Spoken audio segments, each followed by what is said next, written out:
오늘은 악한 권위자로부터 부당하게 괴롭힘을 당할 때라는 제목으로 하나님 말씀 전하도록 하겠습니다. 우리 삶에는요, 끈끈하게 연결되어 있는 모임과 관계들이 있습니다. 예를 들면 가족, 친척, 직장과 일터, 친구와 선후배 등입니다. 교회 안에서의 모임도 친밀한 결속 공동체일 수 있습니다. 이러한 공동체는 좋으나 싫으나 얼굴을 마주하고 잦은 만남을 갖게 되는 특징이 있죠. 서로 관계가 좋을 때는 별 문제가 없습니다. 그러나 관계가 불편해지기 시작하고 그 관계에 금이 가기 시작하면 굉장히 어려운 상황, 불편한 상황이 발생하게 됩니다. 가장 큰 어려움은 상대가 권위자일 때입니다. 힘을 가진 위치에 있는 사람일 때 그 사람과 갈등이 생기면 문제가 됩니다. 가정에서는 부모일 것이고, 학교에서는 교사, 또 힘 있는 친구들, 직장에서는 직장 상사, 선후배 사이에서는 선배가 될 것입니다. 이렇게 힘을 가지고 있는 사람이 악한 감정을 가지고 공격해 올 때가 문제입니다. 부당한 괴롭힘을 당할 때죠. 맞대응하기도 어렵고 반격하기도 쉽지가 않습니다. 할 수 있는 것이 별로 없습니다. 이러면 굉장히 어려운 상황에 놓이게 됩니다. 삶이 점점 더 지옥이 되어가는 것이죠. 우리가 악한 권위자로부터 부당하게 괴롭힘을 당할 때 우리는 그리스도인으로서 어떻게 대처해야 할까요? 다윗도 젊은 시절에 악한 권위자로부터 부당하게 괴롭힘을 당하던 때가 있었습니다. 그는 어떻게 지옥 같은 시절을 감당하고 처리했을까요? 오늘은 그 한 장면을 살펴보려고 합니다. 먼저 24절의 말씀입니다. 그들이 일어나 사울보다 먼저 시브로 가니라. 다윗과 그의 사람들이 광야 남쪽 마온 광야 아라바에 있더니. 24절은 그들이라는 말로 시작합니다. 여기서 그들은 십이라고 하는 지역에 거주하는 사람들입니다. 영어로는 지프라고 하는 지역인데요, 그 지역에 살고 있는 사람들이 사울 왕을 찾아갔습니다. 사울은 그때 시기와 질투로 살기가 등등해서 다윗을 찾아 죽이려고 하고 있었습니다. 다윗이 사울의 칼을 피해 숨어 지내고 있었거든요. 그런데 십 사람들이 사울 왕을 찾아가서 다윗이 숨어 있는 곳을 알려줍니다. 사무엘상 23장 19절과 20절 말씀입니다. 그때 십 사람들이 기브아에 이르러 사울에게 나와 이르되 다윗이 우리와 함께 광야 남쪽 하길라산 숲을 요새에 숨지 아니하였나이까? 그러하온즉 왕은 내려오시기를 원하시는 대로 내려오소서. 그를 왕의 손에 넘길 것이 우리의 의문이이다 하니.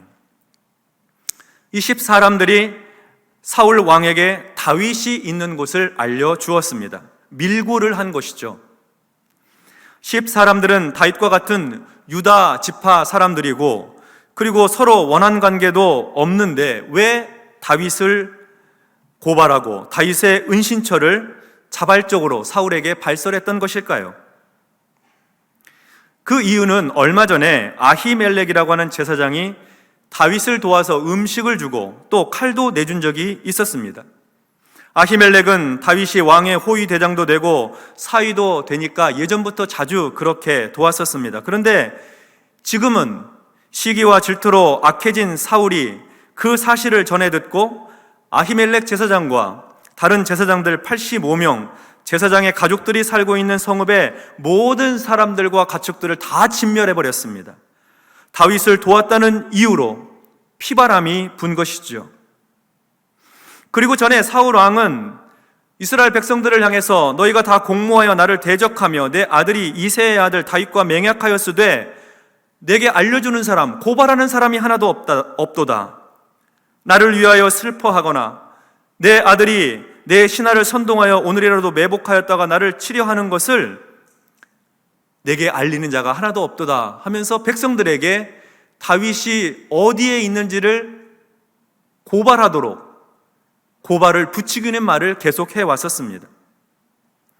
상황이 이런 식으로 흘러가다 보니 십 사람들의 생각에 다윗이 우리 근처에 머물고 있는데 미리 사울에게 알리지 않으면 나중에라도 이 사실이 알려졌을 때에 우리도 아비멜렉과 또 다른 제사장들 가족들이 진멸당한 것처럼 다 죽임을 당할까 두려웠던 것이죠.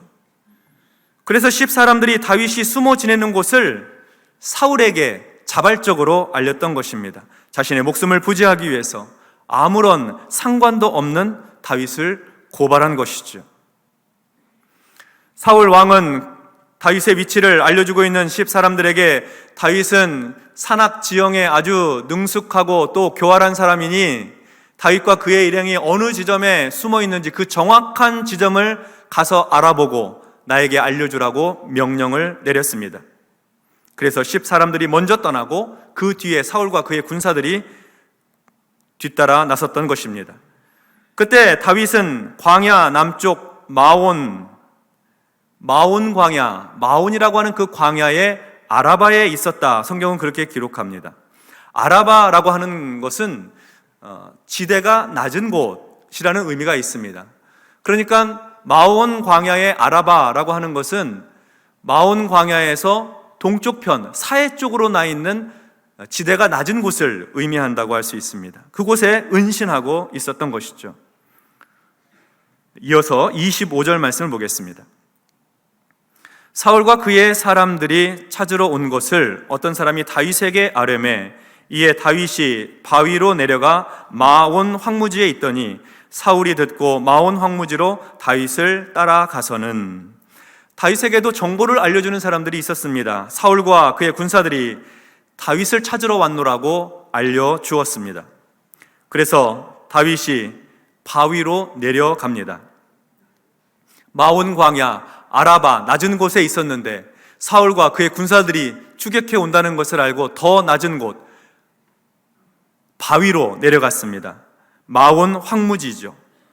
마온 황무지는 물도 없고 풀도 자라지 않고 나무도 거의 없는 황무지입니다. 그러니까 깊은 골짜기, 깊은 계곡으로 숨어 들어갔다는 것이죠.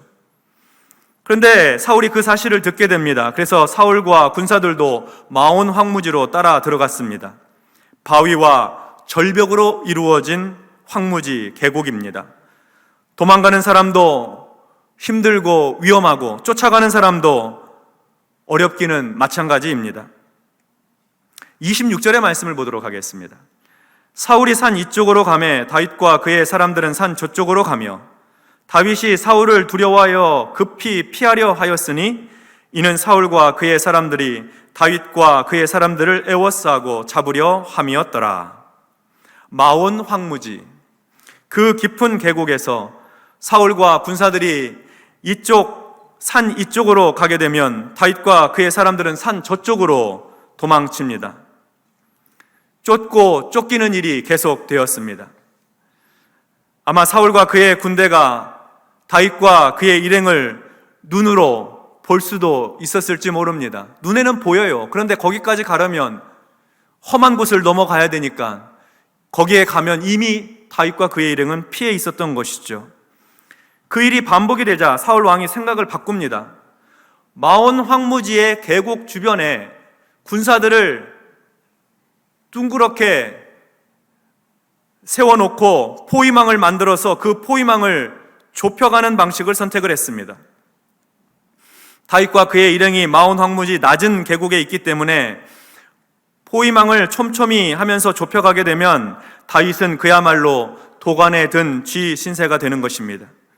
그래서 사울과 군사들이 다윗과 그의 사람들을 애워싸기 시작합니다. 그것을 눈치채고 다윗이 피하려고 해보았지만 이미 포위망이 형성이 되어 있어서 달아날 수가 없었습니다.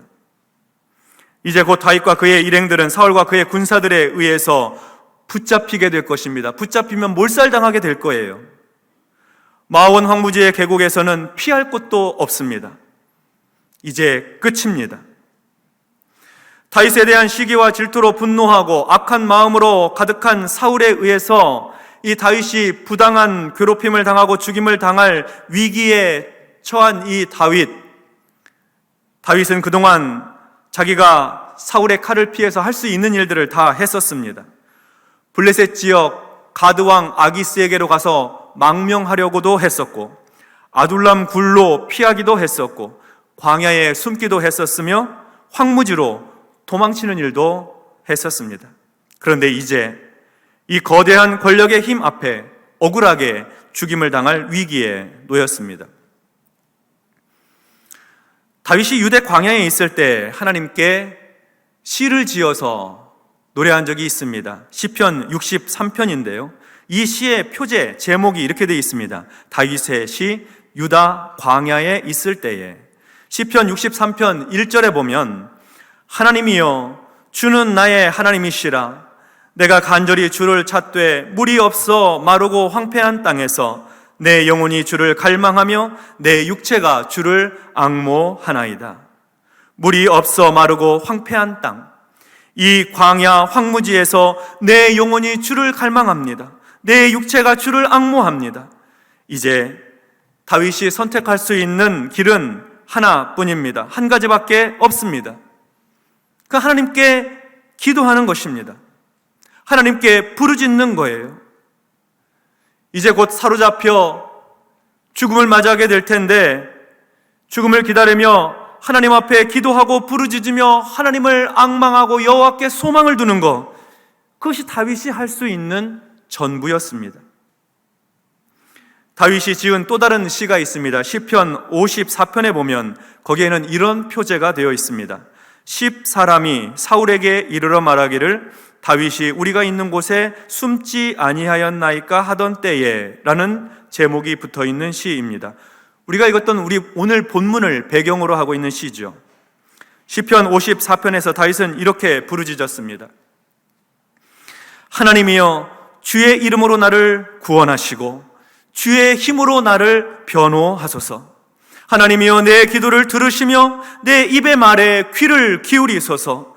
낯선 자들이 일어나 나를 치고 포악한 자들이 나의 생명을 수색하며 하나님을 자기 앞에 두지 아니하였음이니이다. 하나님은 나를 돕는 이시며 주께서는 내 생명을 붙들어 주시는 이시니이다.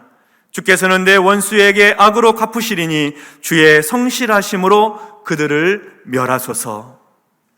사울과 그의 군사들이 포위망을 좁혀오고 있는 이 일촉즉발의 위기에서 다윗은 하나님의 도우심과 하나님의 구원하심을 바라며 부르짖어 구하였습니다. 하나님, 나를 구원해 주십시오. 하나님, 내 기도를 들어주십시오. 하나님, 내 생명을 건져주십시오. 다윗은 이렇게 부르짖어 기도함으로 하나님을 앙망하고 하나님께 소망을 두었습니다. 다른 길이 없으니까요. 다윗은 어떻게 되었을까요?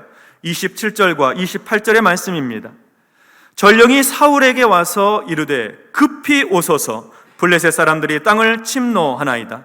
이에 사울이 다윗 뒤쫓기를 그치고 돌아와 블레셋 사람들을 치러 갔으므로 그곳을 셀라 하마누곳이라 칭하니라. 아주 기가 막힌 일이 일어났습니다. 갑자기 블레셋이 이스라엘에 쳐들어온 것입니다. 국가적인 위기 상황이 발생하게 된 것이죠. 그래서 전령이 급히 사울을 찾아옵니다. 숨을 몰아쉬면서 하는 말이 왕이시여 급히 돌아가셔야 합니다. 블레셋 사람들이 우리를 공격하러 국경을 넘고 있습니다. 빨리 가셔야 됩니다. 이런 말입니다. 이제 한나절이면 다윗을 잡을 수 있는데, 아니 한두 시간이면 다윗을 붙들어서 죽일 수 있는데 눈앞에 있는 다윗을 보고도 포기할 수밖에 없는 상황이 된 것입니다. 나라가 블레셋의 공격을 받고 이제 망하게 생겼으니까요, 빨리 돌아갈 수밖에 없습니다. 아주 그 절묘한 타이밍에 블레셋이 쳐들어온 것입니다.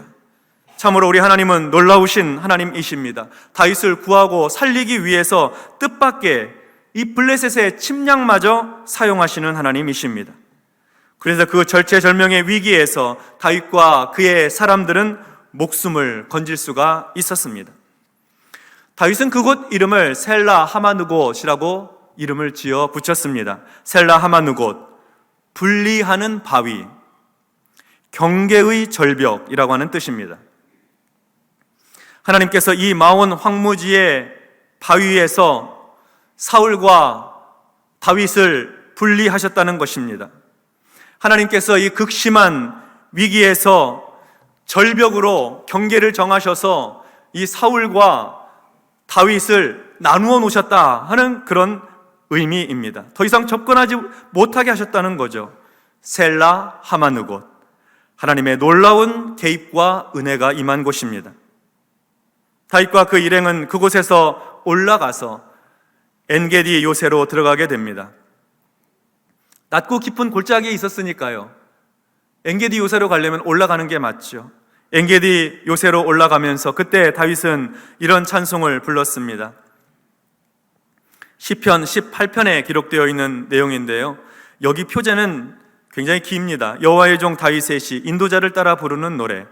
여호와께서 다윗을 그 모든 원수들의 손에서와 사울의 손에서 건져주신 날에 다윗이 이 노래의 말로 여호와께 아뢰어 이르되 라는 표제가 붙어있는 시, 시편 18편 1절에서부터 3절의 말씀 우리 같이 한번 합독하도록 하겠습니다.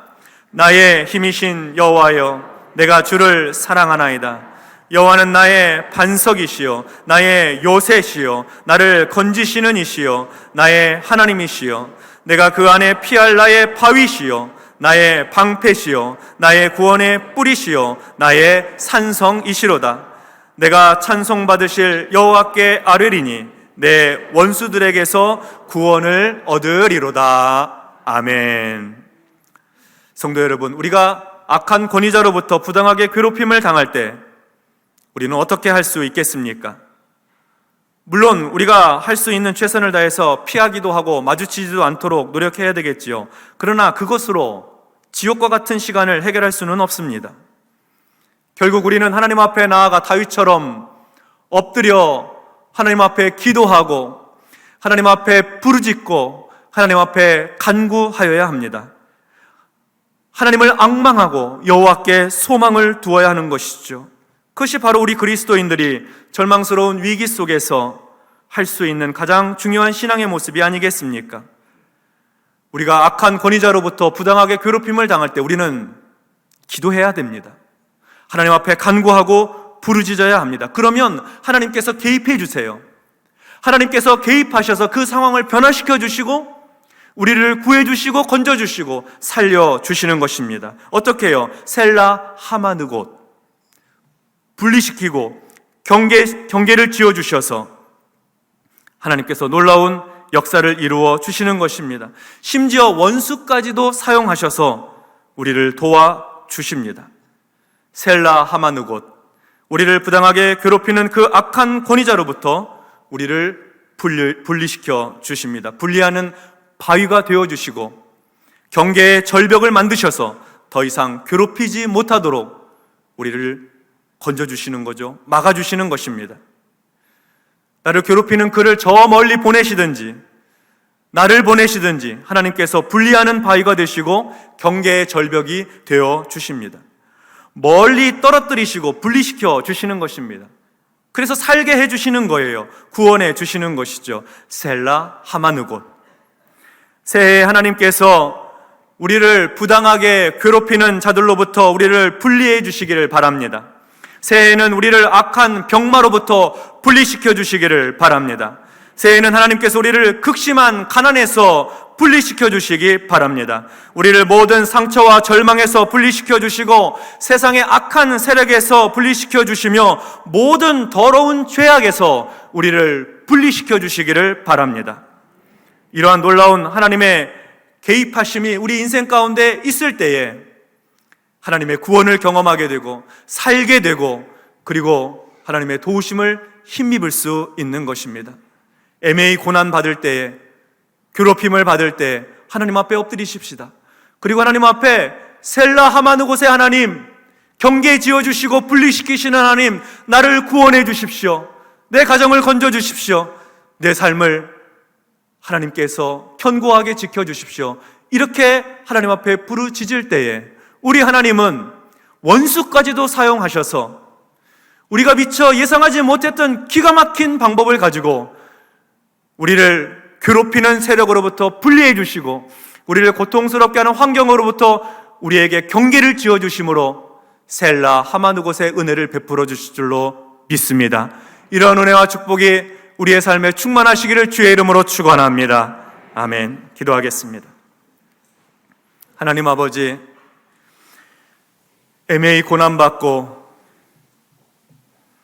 까닭없이 고통을 받으며 괴로움을 당할 때에 탄식하고 마치 지옥과 같은 삶을 살아가는 그 순간에도 우리가 낙심하지 아니하고 여호와를 앙망하고 하나님께 소망을 두는 것은 셀라 하마누곳에 하나님께서 우리를 붙들고 계시기 때문이며, 기가 막힐 웅덩이와 수렁에서도 건져주시는 하나님의 구원의 손길이 우리에게 향해 있기 때문입니다. 이 믿음을 가지고 주님 앞에 기도로 나가게 하시고 간구하게 하시고 부르짖게 하심으로 올해 우리 모두가 셀라 하마누곳의 하나님을 경험하게 하여 주시옵소서. 예수님의 이름으로 기도하옵나이다. 아멘.